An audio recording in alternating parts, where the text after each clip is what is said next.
the indigenous wisdom is you can either try to hang on and like clench on and not let go, and you'll suffer a lot, kind of like being banged against a rock. Or you can let go and find a different way to see and be and live and get real with yourself about what's not sustainable, what's not working in your relationships, what's not working in your life, what's just not working. And then from that place of self-empowerment, be like, all right, I'm going to do this differently.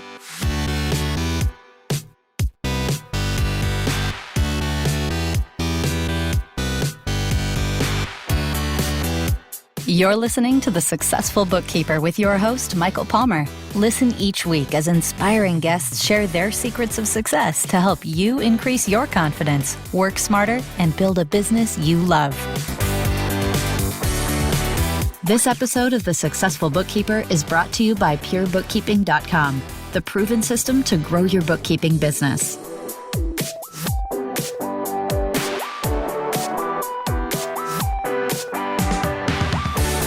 Welcome back to the Successful Bookkeeper Podcast. I'm your host, Michael Palmer, and today's show is going to be a good one.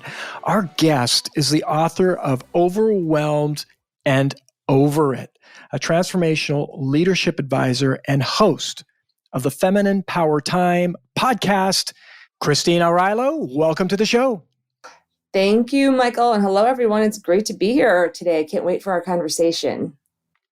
I'm excited to have you, and I think it's a real good opportunity to talk about what's going on in the world and how that's impacting all of our listeners. And so, Christine, tell us a little bit about you, your career journey leading up to this point. So, wow. Okay. So let's see where to start. Pivot point. So like many of us that are probably here listening, I'm traditionally brought up and raised and bred in the Midwest and traditionally went through the corporate world and got my MBA and kind of followed the traditional path to success that was laid out, right? If you work hard, if you do this, if you're smart, you get good grades. And it'll all work out. And that worked to a certain point until about the age of 30, 32, when I realized that no matter how much I worked, no matter how much I gave, no matter how much I did, I never felt like I was doing enough. And I never seemed to have enough time, money, energy, resources, or whatever. And I left my corporate career in 2006 to start doing this transformational work, and then became an entrepreneur. And I have to say, I could manage it and keep my head above the water when I was in corporate and consulting. But as soon as I became an entrepreneur, that's when I could no longer use those same ways of working and living that I had, kind of been taught in all my traditional training. And I found myself one day about 6 months into the realm of being an entrepreneur in what I call the super person, superwoman, superman sob. Michael, I'm not sure if you've ever had one of these, but I've had several. If you ever had one, it's when you've had the pressure of your life is so much. And no matter, how much you're doing or working or giving or whatever, like it's just not coming together, and you just can't handle the pressure anymore. You're kind of like a keg. It's been tapped and tapped, pressure, and like just tap and the tears come.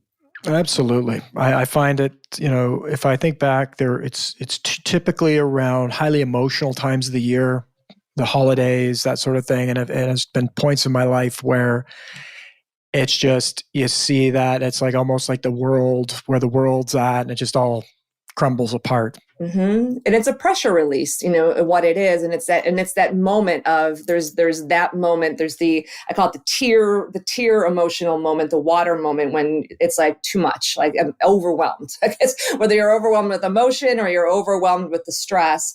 And then there's also the moment when you just it's more, I call it the banshee blowout moment, when it's more like the fire and the anger, and you're just so overwhelmed and you're so over it.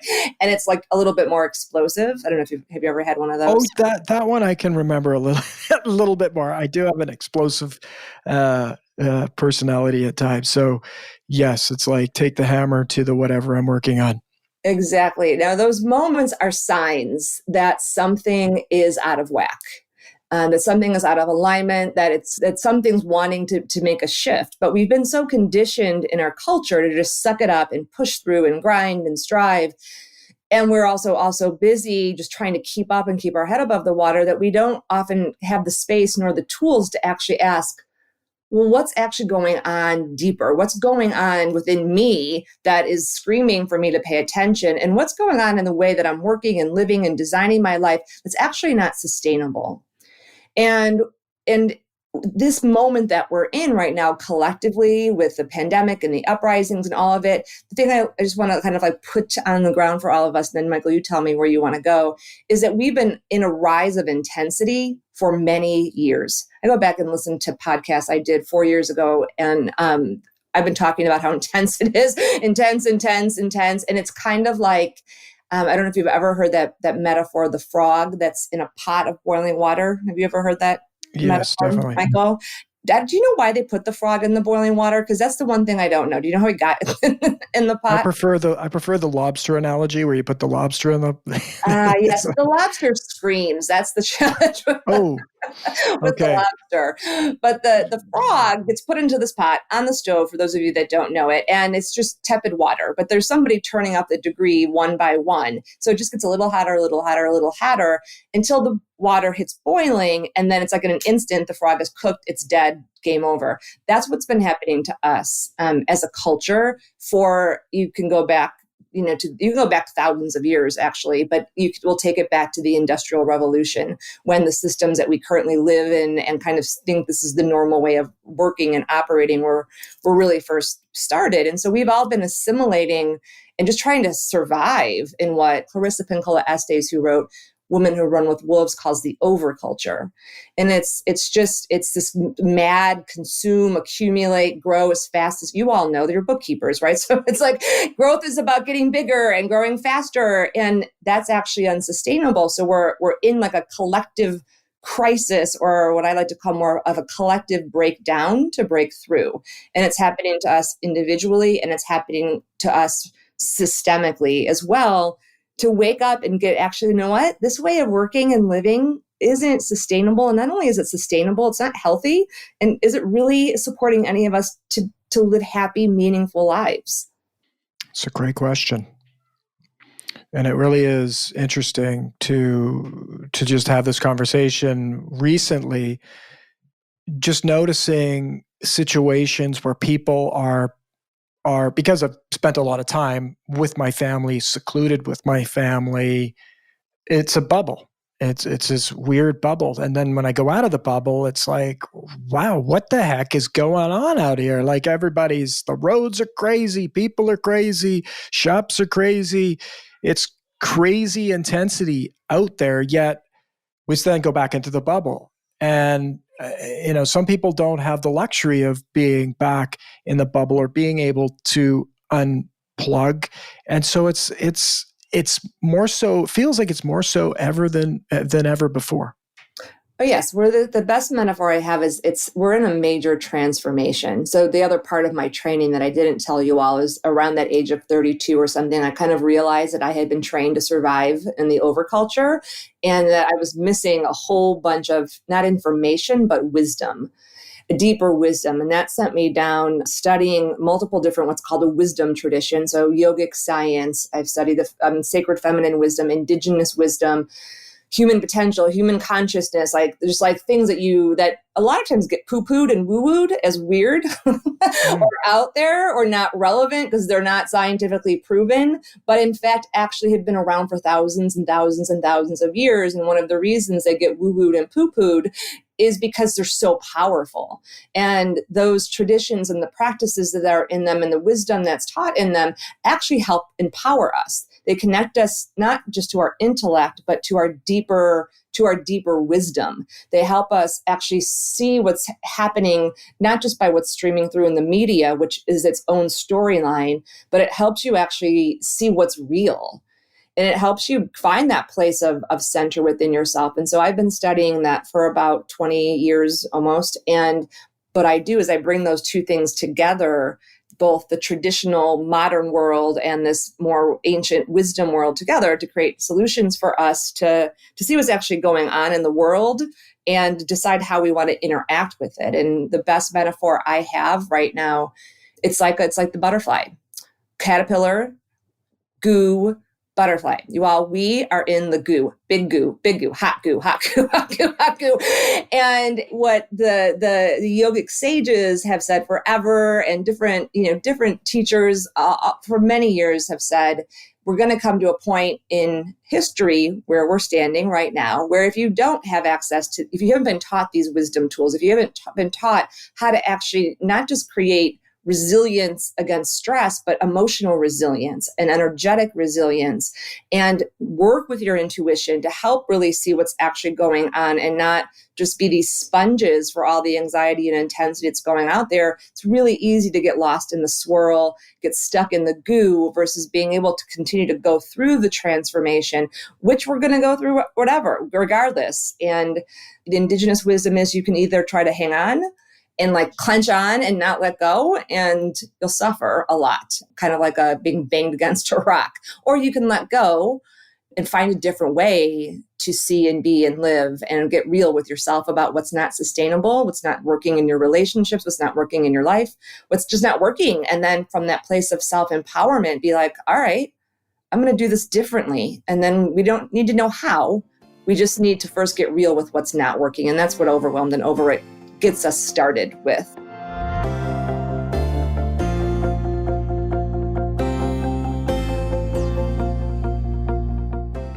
That's wonderful. And I think it has a lot of relatedness to what is possible in the world of finance, the world of bookkeeping, the world that our listeners live in. Is bringing the work that you've been doing and the knowledge that you've been doing, bringing that into the world of finance and numbers, and helping businesses with this other intuitive force and natural force that can make life much better for all. And I know before the show, we were talking about your partner who actually does that work with business owners and helping them know their numbers.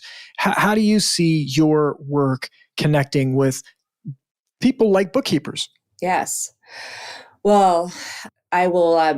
So two things. Well, I just had my intuition flooded in. This is how I work. I'm trained as an MBA, so I have the intellect part down, and on the other side, which is more that masculine power, and on the other side is the feminine power, which is our intuition, and we actually need both. It's called intuitive thinking when you put the two together, and we all have it. It doesn't matter whether you're man, woman, or not gender identified. We all have feminine power and masculine power, yin and yang. Two things come together. When you have both of those actually working together, you have the capacity to access a higher level of seeing and knowing, and really a higher level of intelligence to make better decisions. But you can't access that intuition, you all, if you're freaking overwhelmed and you're tweaked out and turned around. And so this book is actually the first in a trilogy. And the last book is about actually integrating feminine power into our current systems to bring the distortions of masculine power in and really get this yin yang thing going so we can actually create different ways of living and being. But first we have to get centered in ourselves. So I run my business with my partner. We've run our business Expanding Possibility together now for over 10 years. I think I left my corporate career in 2007. And I would say two things. One is just to the human you, everyone. So you are all humans. Like I'm a human, Michael's a human, and you all support people. And I don't need to tell you this. You all know this already, but money is one of the biggest, either you could call it a fear trigger or a catalyst to freedom. But it triggers us. There's kind of 7 main curriculums that help us grow and get out of this overculture that's really fear-based into something that's more freedom-based. And there's like money is 1, relationship is 2, health is 3, career is 4. So there's like 7 basic ones. So what you're dealing with as bookkeepers, and I deal with as an entrepreneur, I always say entrepreneurism, you want fast track to personal growth and personal self-empowerment. In reality, become an entrepreneur. And so I just want to say to all of you, you're supporting people. You know this, not just with like, here's your numbers. You're engaged in an emotional and energetic support with people, because when people get their numbers and they look at them, which they tie their security to and their sense of everything's going to be okay, when the numbers look good, they feel safe. When the numbers don't look good, they don't feel safe. And then all of our personal stuff that's, tied to all the things that have happened to us, ever since we were born on this planet that make us feel like we're not going to have enough. The floor is going to drop underneath us. And then we go into these patterns of I have to control it, I have to fix it or whatever, which is a lot what my work is about, is helping people see the unconscious imprints that are running them to make decisions and triggering these emotions so they can come from what in yogic science is called the neutral mind.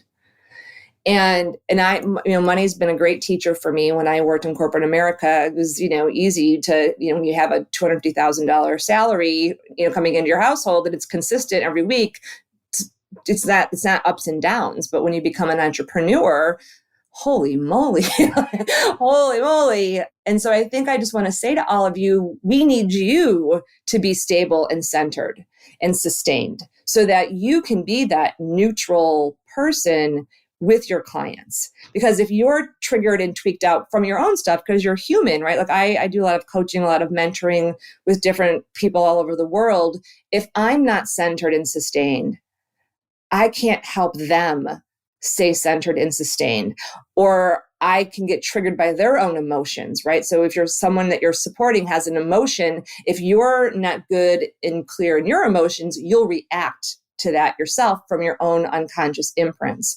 And this, I see Noah, one of Noah's clients, works for a very successful author, but the author doesn't want to actually deal with her business. So this woman that she's hired basically does everything for her. And so the author doesn't want to talk to Noah. He will only talk, he makes Noah talk to the business manager. But this business manager, she's like not dealing with her money. And so the business manager and Noah have these conversations about the business, and the business is not thriving because of many different reasons, but she doesn't want to deal with that reality. And so the business manager that Noah's working with she's overcompensating for that. So she's overworking and stressing herself out for the lack of responsibility her client wants to take.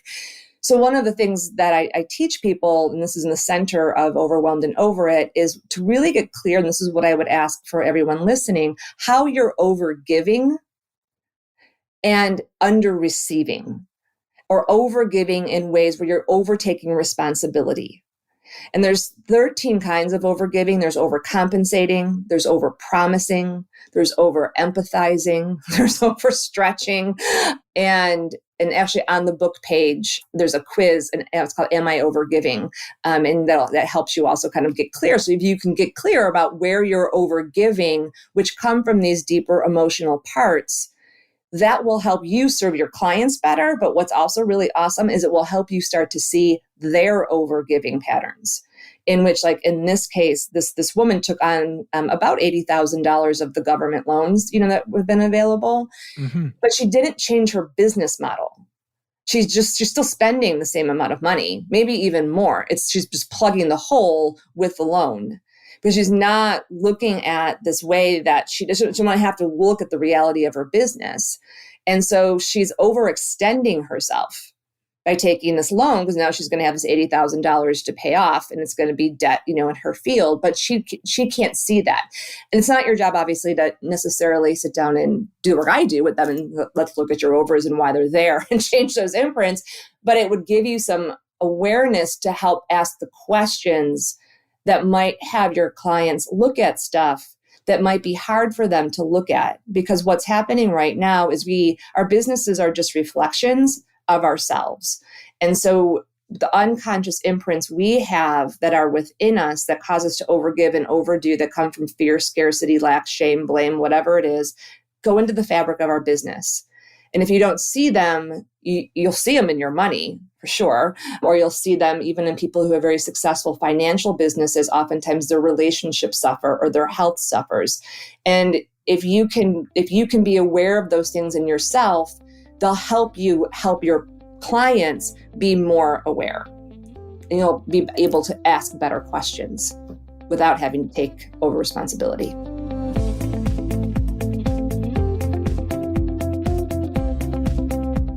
Really clear story and example of what our listeners are dealing with and how they might overcome it and arm themselves in a way that they can be powerful as human beings with with the situations that they'll run into with their clients and the avoidance that many owners will have around the finances.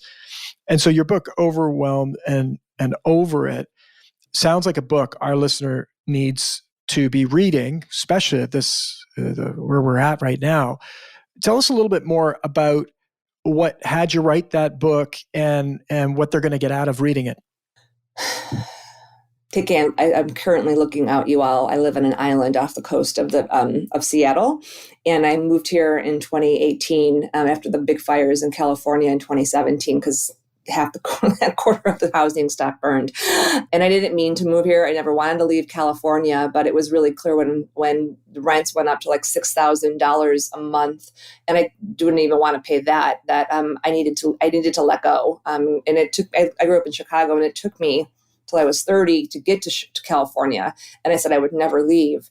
But it was super clear that staying in California, which also has a 9% income tax on top of that, plus many other things, like it just wasn't going to be sustainable. I was going to have to overstretch myself and put a lot of more financial pressure on myself to be able to stay afloat in California. And it was really emotional for me. And once I was able to embrace that, the choice to stay there was actually going to cause me a lot more pain, and that there was something else that my intuition, or I would say the universe, was trying to guide me to, and let go and kind of be with my own wounds around that. I have my own I have my own imprints around home and with that self-awareness. And so I was aware enough of myself to realize that staying in California was going to come from the wound, not from my wholeness. And I also have this very smart partner named Noah who helps me make wise decisions.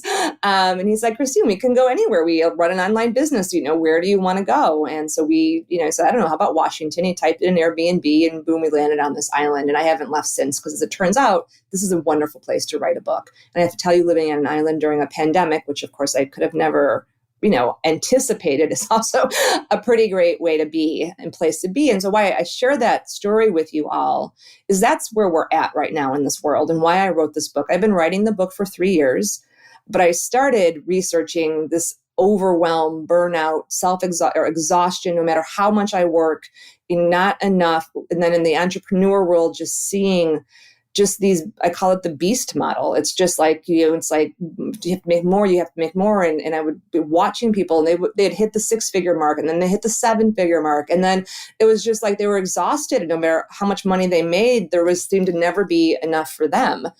And then in the corporate world, when I worked in corporate, it was all about how much you grew from the year before last. And that's how the company was valued. And if you weren't growing, you were dying. And my last job was at the Gap. And I remember we had gotten out of major debt. We were doing great work for our employees. Everyone had part-time benefits. We stopped sweat factories, $15 billion company. But the stock market, Wall Street, had basically said, your same store sales are down.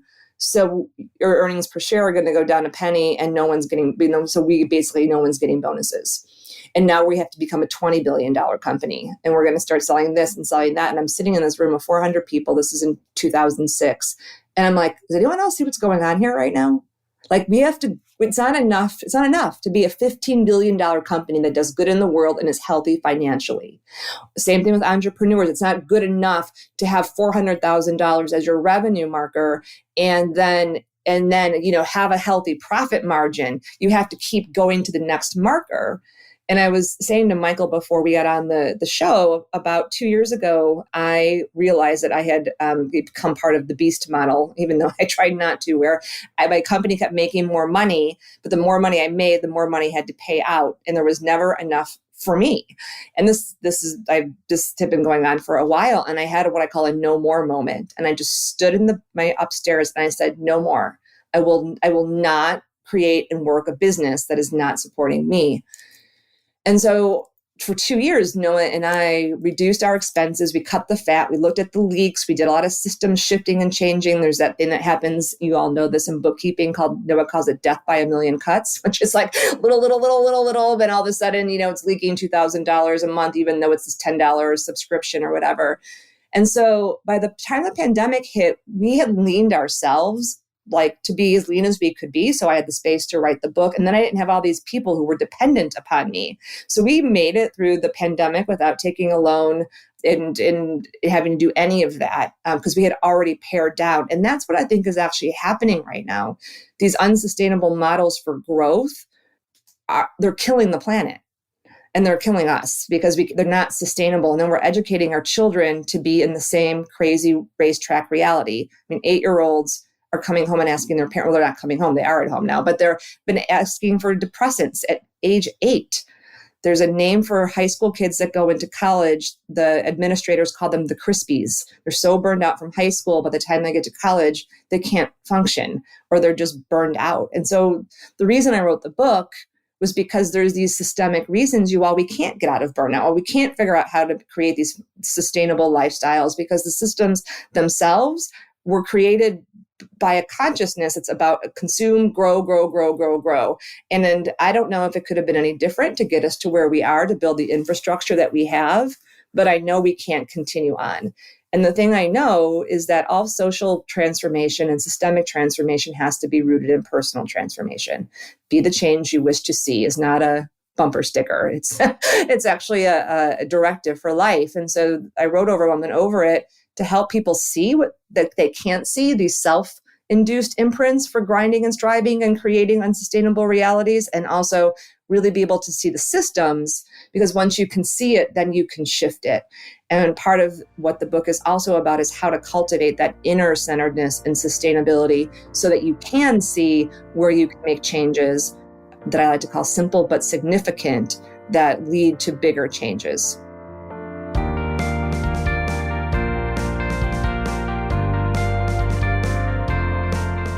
Wow. It sounds like a book every person needs to read and would benefit from reading, and some wonderful stories. You're a great storyteller, bringing to life these ideas and thoughts. And it's my mind is swirling of the possibilities for our listener, and very refreshing.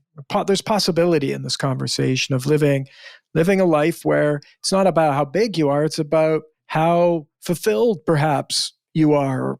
Build a business that fulfills you and gives you what you need versus what you think you want, or what is bigger or better or shinier. And so I think it's an exercise in sitting down and designing first and then building, versus just go build something that's going to be big like Gap, right? For people who have worked with your philosophies and some of these ideas, what transformations have you seen in your clients? Well, a lot of times when my clients come to me, and also even some dear friends of mine who any of us would look at and be like, they are successful. Literally, when they're coming to me, they're like, if I keep working this way, I'm going to die. So if I keep pushing this hard, like I'm not going to make it. And there's this thing that happens. And I think what I'm really trying to help people understand is that we have the power within us. Like, we are the creators of this culture. We are the creators of society. Humans created every reality on the planet, you all. Like, this is going to be a little esoteric, but like when you get it, it like makes all the sense in the world. Humans made every non-natural system. We designed the way our government works, our healthcare system works, all these things, which means we can change them. But the system right now is so divisive. It's like you go into the Facebook or you go onto the media and you're like, I'm just going to go back to my bubble. Like you were talking about, Michael, right? I'm just going to go back to my bubble. And the good news is you can go back to your bubble. Actually, that's where there's this great teaching that says, be in the world, but not of the world. Which means be in the world, participate in the world, get that you have the ability to shape the world, but not by having to go out and yell and scream and change everybody else, but like taking a step back and look at your own life design. Look at your own. How have you designed your life? And this would be the inquiry I would give to everyone to start, because it's easier to go out there and tell everyone else what they should do, right? But like to actually to make the shifts inside brings you up to your edge. And so taking a look around and asking yourself, and this is the questions I'm asking everybody to ask, is what's no longer sustainable in your own work? How you've set up your work, how you've set up your business, how you're working. Because the first step to actually transformation is self-awareness. The second step is acceptance. Like, this is the reality where I am.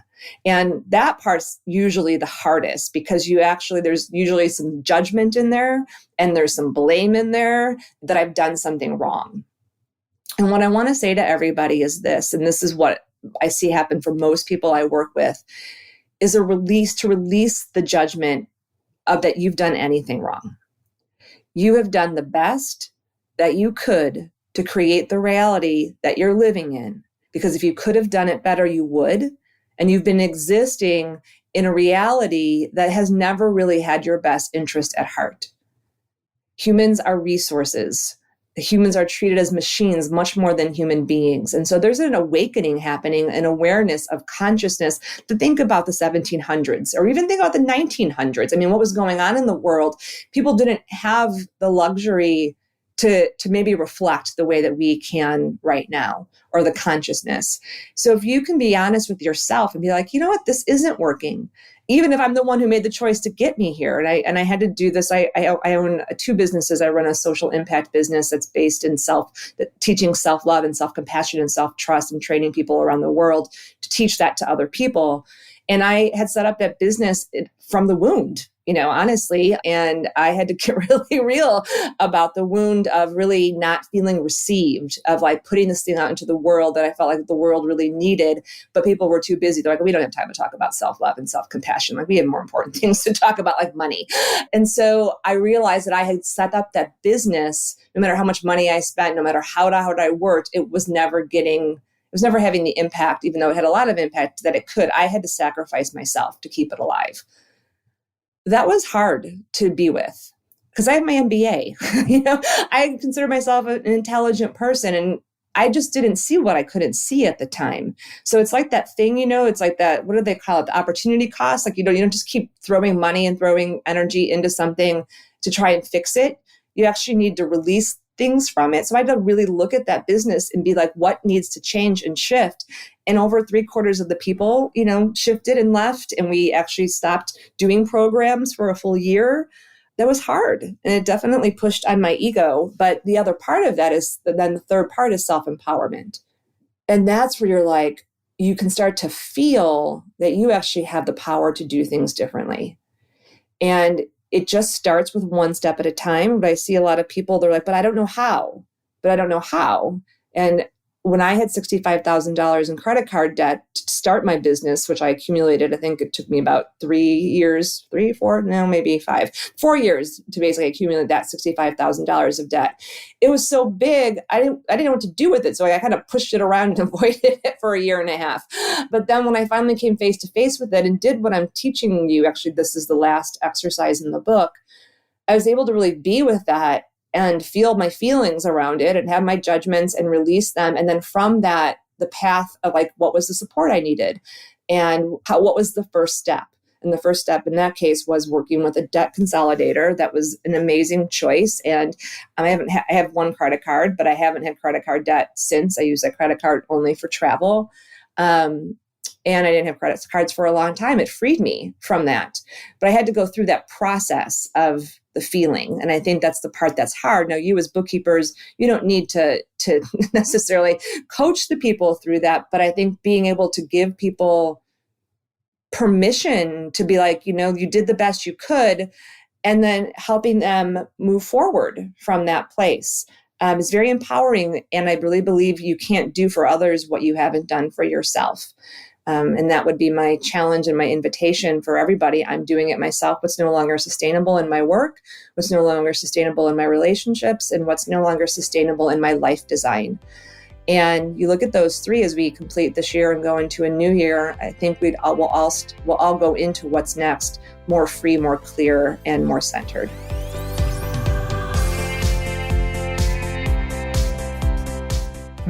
So true. There's such a massive opportunity as the world transforms for small businesses. This is the future. There's not enough great bookkeepers to go around for all of them. And really, this conversation about taking care of ourselves as human beings and bringing that truly unique power as a human being to others is definitely the future. And so where's the best place for our listener to go to get themselves a copy of this book? Well, the book has its own website. So if you go to overwhelmedandoverit.com, that'll take you to the book page. And there's a video on there. The Am I Overgiving quiz is on there. And there's all the different places you can get the book from wherever you're listening at all over the world. So that's a good place. And then also we'll connect you to my website. So it's on my website. And then the best way to stay connected to me is through my podcast at Feminine Power Time.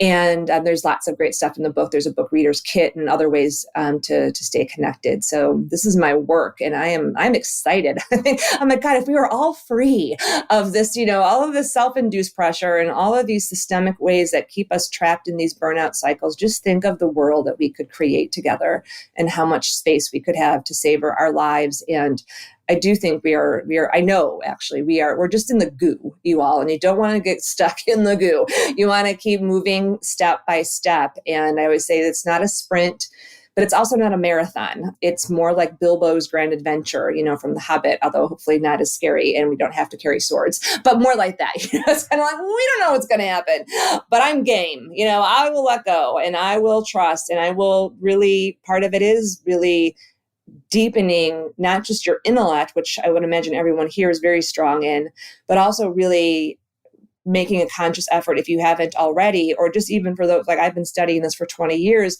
Well, how does my intuition work? And what is that? And what is that whole other part of me that has these deeper senses and ways of listening, that if I could listen to that and marry it with my intellect, it actually elevates you to see expanded possibility and see wisdom you can't see with your eyes. And in the book, I talk about this is how we actually get to models of business and working that are sustainable versus the unsustainable things that we've been doing that are really based on mental good ideas.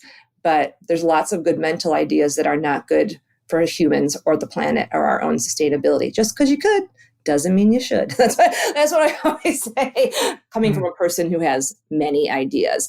And that's part of what I know is in my business. We work together. He's like, he has a button, you all, Michael, everyone has this, it's not a real button, but it's a magical button. It's like an imaginary button. And the button says, when you press it, like that easy button, that you can get that you press, that was easy. His button says, no, Arylo, not now. No, Arylo, not now. Because I'm a card-carrying member in the Impatience Club, and I always want to be farther ahead than I am, or do use my willpower to make things happen. And all of you know, as bookkeepers, that can get you into resource challenges, both life force and money, which are connected. But that's a conversation for another time.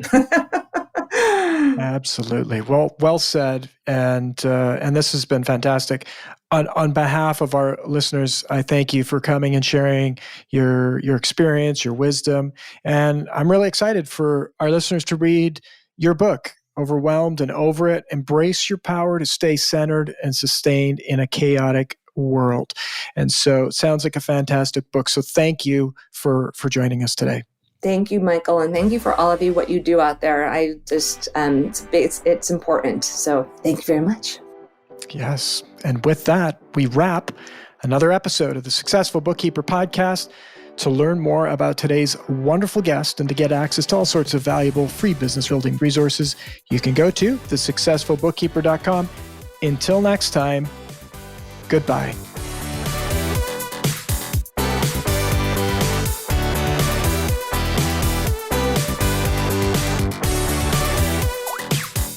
You've been listening to The Successful Bookkeeper with Michael Palmer. For more information and to download the resources mentioned in this episode, please visit us at thesuccessfulbookkeeper.com. Thank you for listening.